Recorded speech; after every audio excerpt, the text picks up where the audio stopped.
بسم اللہ الرحمن الرحیم نحمدہ ونصلی علی رسولہ الکریم اما بعد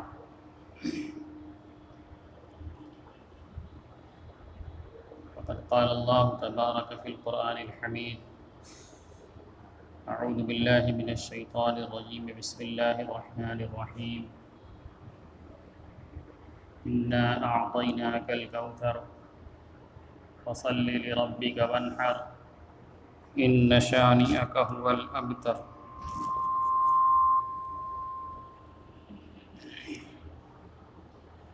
صدق اللہ العظیم۔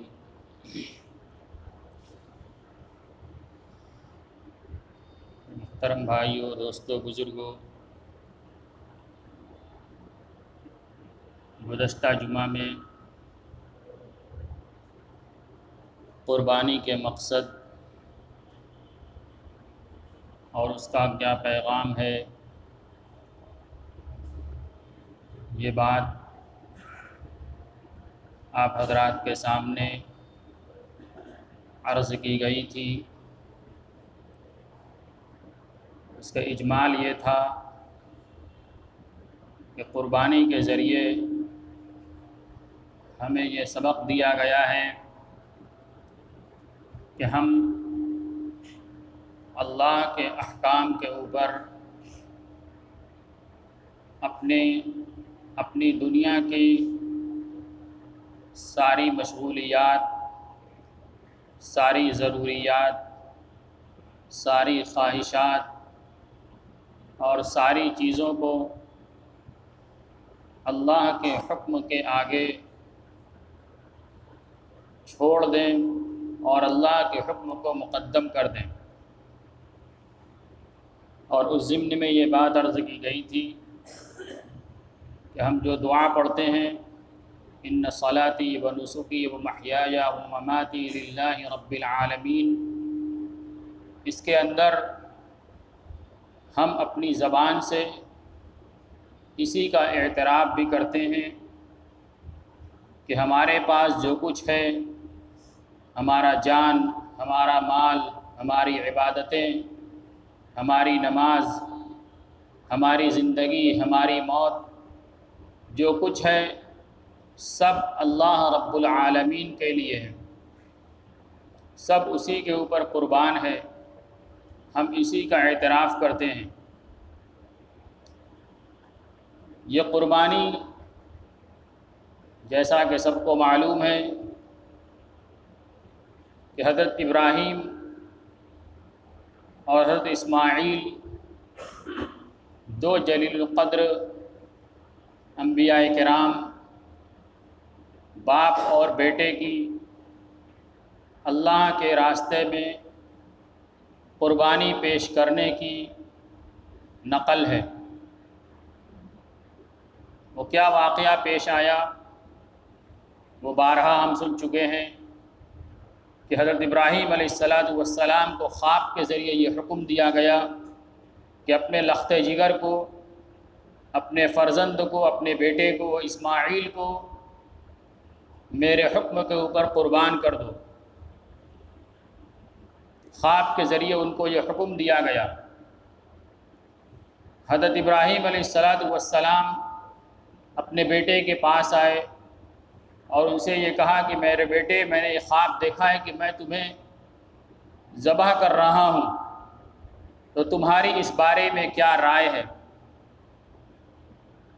انہوں نے اپنے بیٹے حضرت اسماعیل سے پوچھا، اور پوچھنے کا منشا یہ بالکل نہیں تھا کہ اگر بیٹے کی رضامندی ہو تو قربان کر دیا جائے، اور اگر بیٹے کی رضامندی نہ ہو تو پھر اس حکم کو چھوڑ دیا جائے اور قربان نہ کیا جائے۔ یہ بالکل مقصد نہیں تھا، بلکہ مقصد یہ تھا کہ حکم خداوندی کے آگے بیٹا اپنے آپ کو جھکاتا ہے یا نہیں جھکاتا، اس کی آزمائش مقصود تھی کہ اللہ کے حکم کے اوپر کس درجے یہ عمل کرتے ہیں۔ تو وہ حضرت اسماعیل بھی حضرت ابراہیم کی اولاد تھے، اور ان کی نسل کے اندر خاتم النبیین حضرت محمد صلی اللہ علیہ وسلم کو تشریف لانا تھا۔ انہوں نے بھی اسی انداز میں جواب دیا، یا ابت افعل ما تؤمر، اے ابا جان آپ کو جو حکم دیا گیا ہے آپ اس کو کر گزریے، قربان کرنے کا حکم دیا گیا ہے، ذبح کرنے کا حکم دیا گیا ہے، آپ اس حکم کو پورا کر دیجئے، آپ اس کے اندر تردد مت کیجئے۔ اور آگے فرمایا ستجدنی انشاءاللہ من الصابرین، کہ آپ ہمیں صبر کرنے والوں میں سے پائیں گے۔ میں آہو فغاں نہیں کروں گا، چیخو پکار نہیں کروں گا، بلکہ میں صبر کروں گا اور اللہ کے حکم کے اوپر قربان ہو جاؤں گا۔ پھر اس کے بعد جو واقعہ پیش ہوا، حضرت ابراہیم علیہ السلام اپنے لخت جگر کو لے کر چلے اور مینا کی وادی سے گزرے، اور شیطان نے بہکانے کی کوشش کی، آپ نے اس کو پتھر مارا۔ 3 موقع پر یہ واقعہ پیش آیا۔ حج کے اندر اس کو زندہ جاوید کر دیا گیا کہ حاجی حج کے ایام کے اندر جمرات کی رمی کرے گا۔ وہ ابراہیم علیہ السلام کو اسی واقعے کی یاد ہے کہ جب اپنے بیٹے کو قربان کرنے کے لیے لے کر چلے تھے تو 3 جگہ پر اس نے بہکایا تھا کہ کہاں لے کر جا رہے ہو، اپنے بیٹے کو قربان کرنے جا رہے ہو، کیا یہ عقل کی کوئی بات ہے؟ کوئی باپ اپنے بیٹے کو اس طریقے سے قربان کرتا ہے؟ بہکانے کی کوشش کی، سمجھ گئے کہ شیطان ہے اور اس کو کنکری ماری اور وہ وہاں سے ختم ہو گیا۔ اور آگے جا کر پھر انہوں نے قربان کیا اپنے بیٹے کو۔ اور پھر کیا ہوا؟ وہ ساری دنیا کو معلوم ہے کہ اللہ تبارک و تعالیٰ کو صرف امتحان لینا مقصد تھا۔ اللہ تبارک و تعالیٰ نے ان کے بیٹے کی جگہ اسماعیل علیہ السلام کی جگہ پر جنت سے ایک دمبا بھیجا، اور حضرت ابراہیم علیہ السلام نے جب آنکھ کھولی تو دیکھا کہ اسماعیل ایک جگہ بیٹھے مسکرا رہے ہیں اور وہاں پر دمبا ذبح کیا ہوا پڑا ہے۔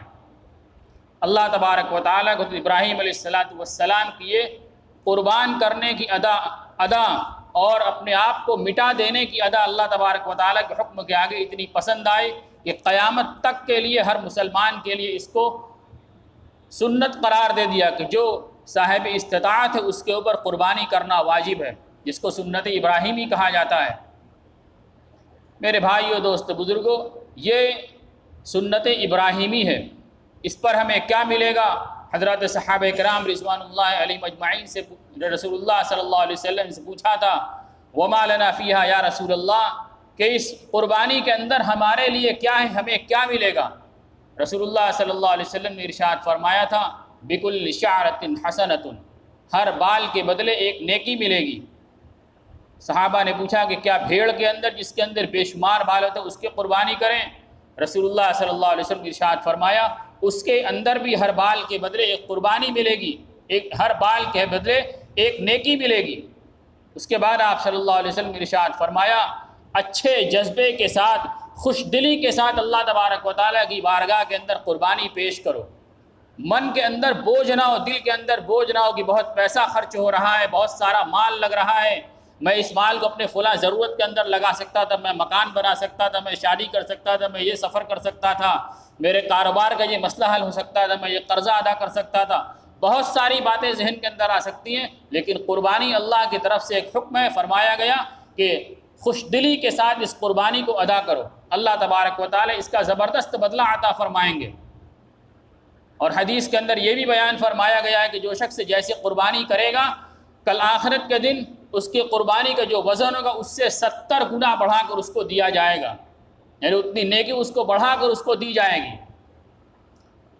تو یہ قربانی کی سنت ہے، ہمیں اس سنت کو ادا کرنا ہے۔ قربانی کس کے اوپر واجب ہے، اس کا کیا نصاب ہے، وہ بھی بہت مشہور ہے۔ کہ قربانی ہر عاقل، بالغ، مسلمان، مقیم، صاحب نصاب کے اوپر اپنی طرف سے قربانی واجب ہے۔ عاقل، بالغ، مقیم، صاحب نصاب اور ایک اور کیا تھی، ان کے لیے، مالدار کے لیے اپنی طرف سے قربانی کرنا واجب ہے۔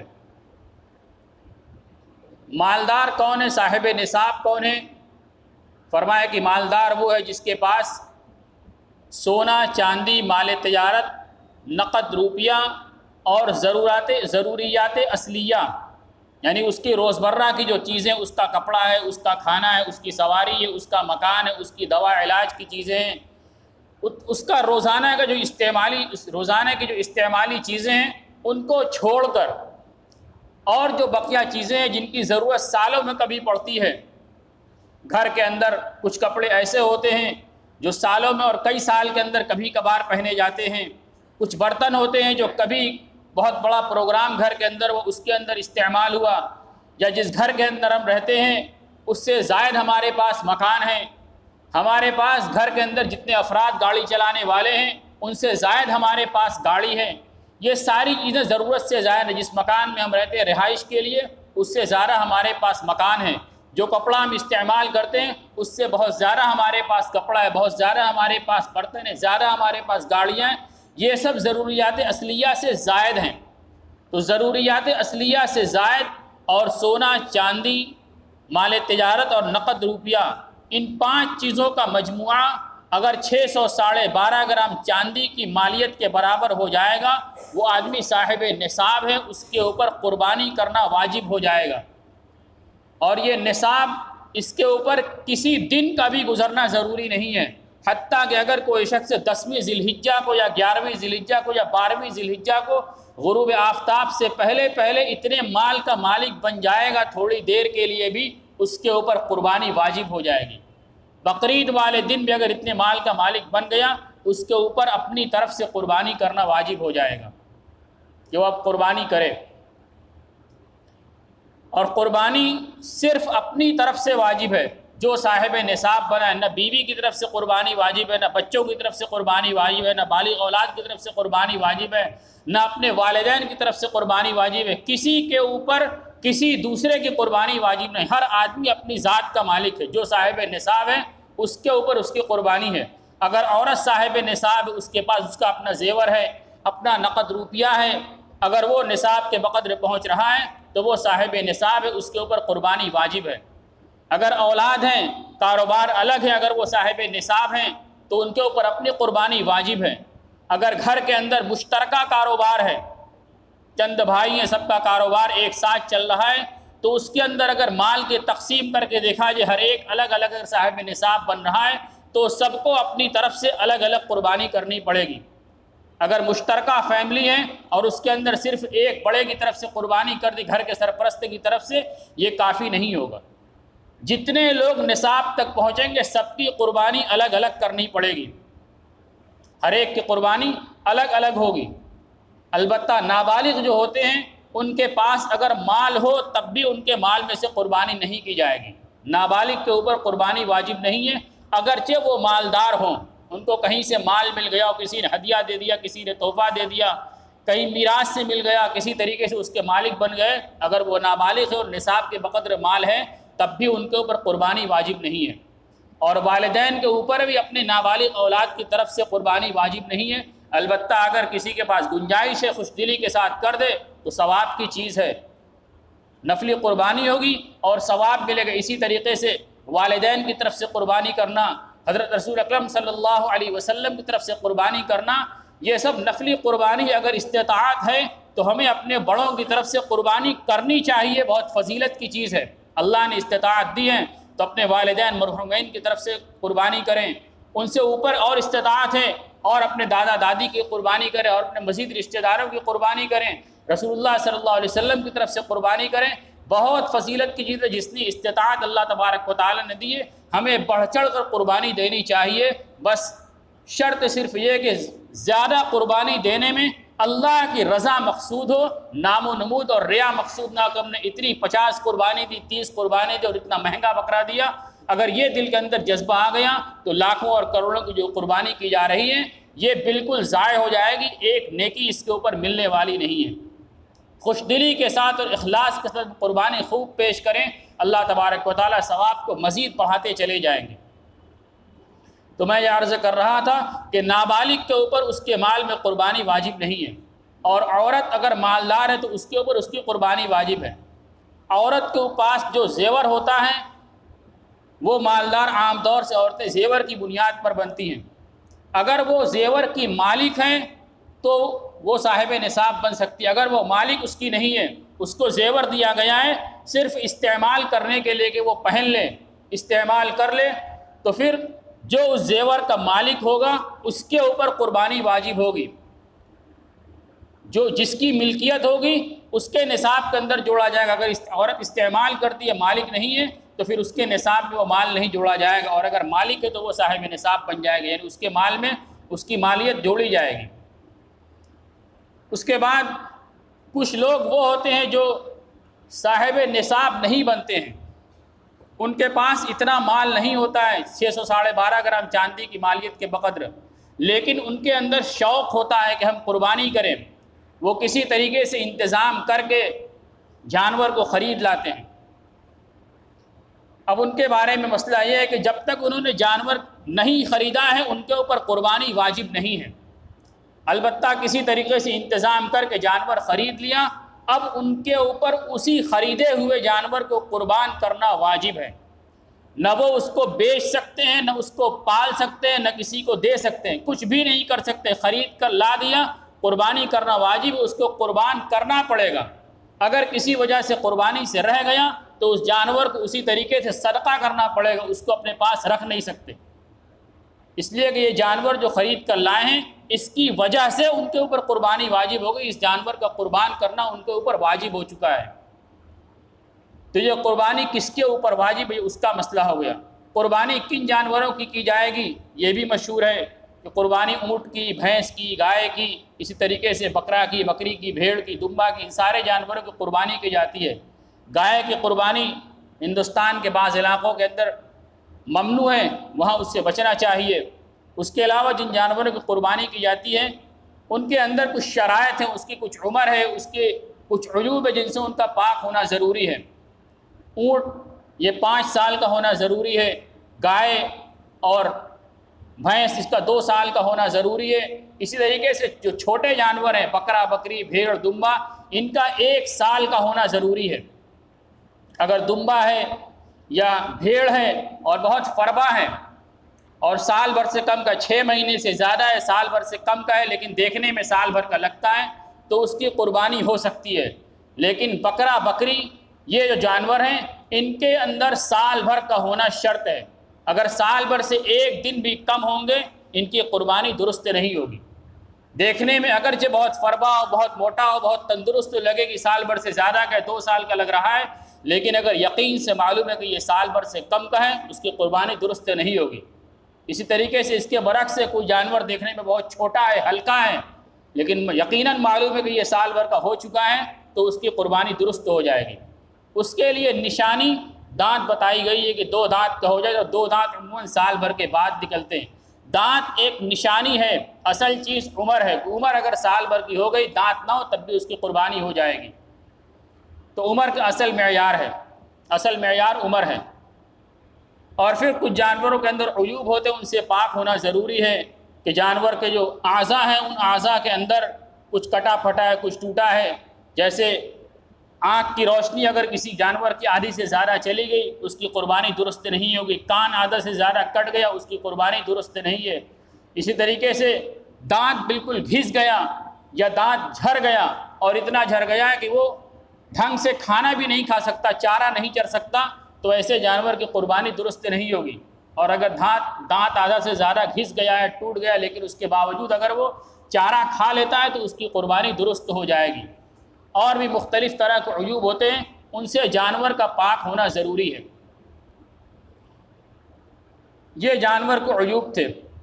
اس کے بعد اللہ تبارک و تعالی نے ہمارے اوپر جو احکام نازل فرمائے ہیں اس کے عمل کرنے کا ہمیں طریقہ بھی بتلایا ہے کہ ہمیں قربانی کس طریقے سے کرنی چاہیے۔ قربانی کرنے کا طریقہ کیا ہے؟ عام طور سے چقوا حضرت اس کے اندر جلدی کرتے ہیں۔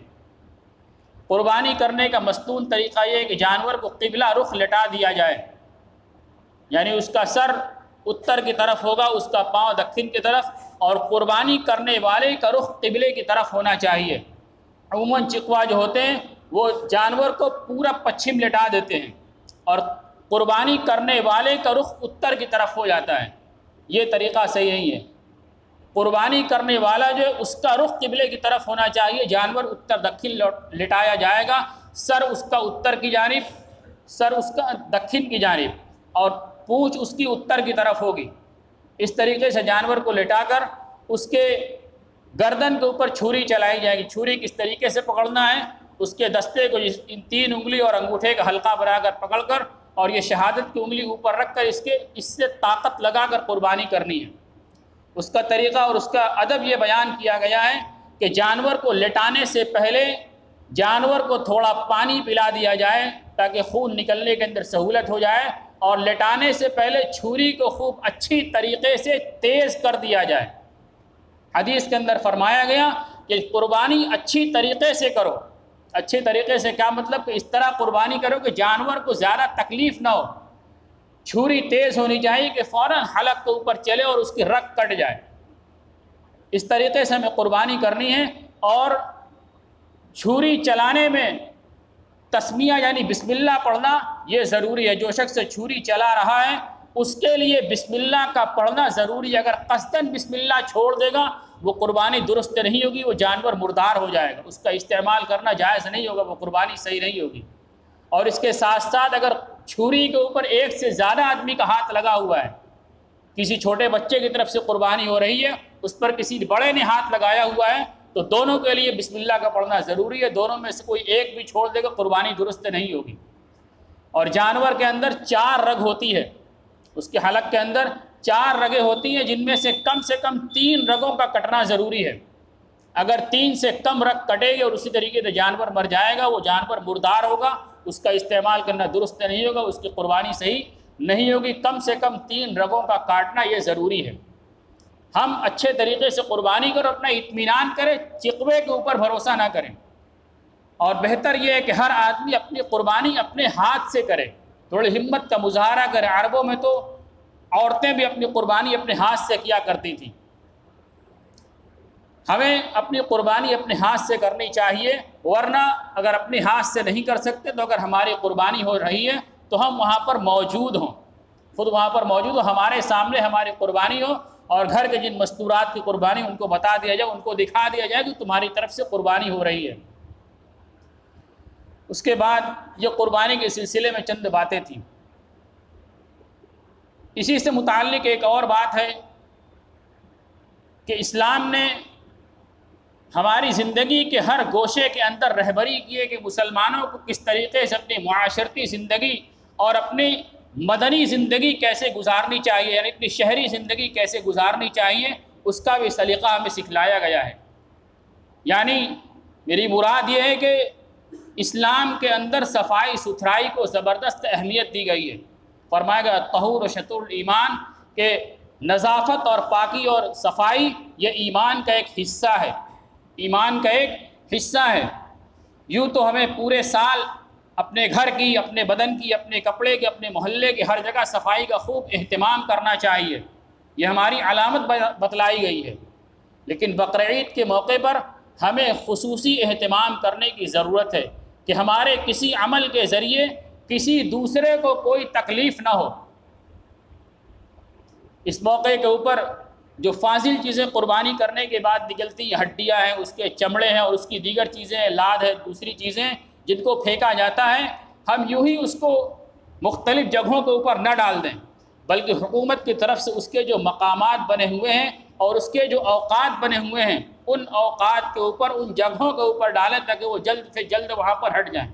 اس کا پورا انتظام ہوتا ہے، ہم اس کا خیال کریں، اپنی طرف سے اس کے اندر تعاون کریں، ہماری ذات سے کسی کو تکلیف نہ پہنچے۔